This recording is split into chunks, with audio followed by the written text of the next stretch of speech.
मैथिली दुल्हन। इसके मनमोहक गीत जरूर सुने। यदि अच्छा लगा तो चैनल सब्सक्राइब जरूर करें।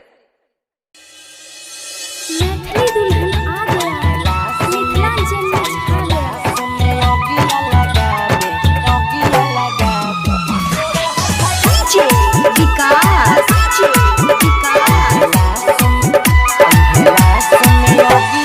जहिया तू जइभी ससुरा जान हम मरवाओगे,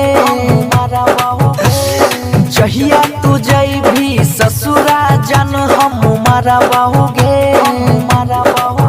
पहिला समय अगिया लगाबे तोरे हाथ जरवाओगे। पहिला समय अगिया लगाबे तोरे हाथ जरवाओगे।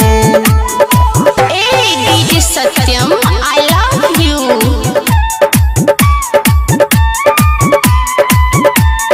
DJ Vikas, DJ Vikas.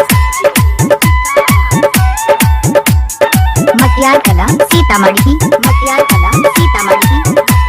DJ सत्यम दिल की धड़कन। अभी आप सुन रहे हैं बंसीधर चौधरी को।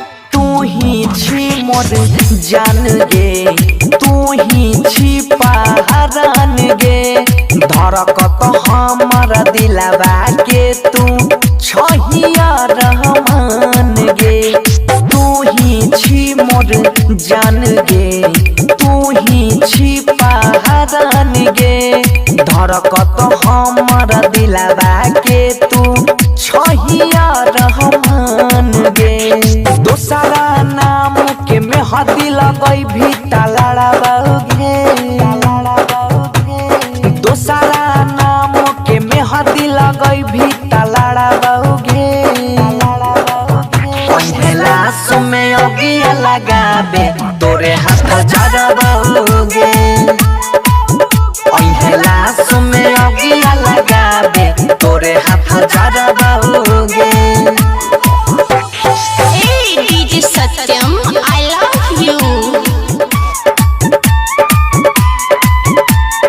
DJ Vikas, DJ Vikas. मटियार कला सीतामढ़ी, मटियार कला सीतामढ़ी।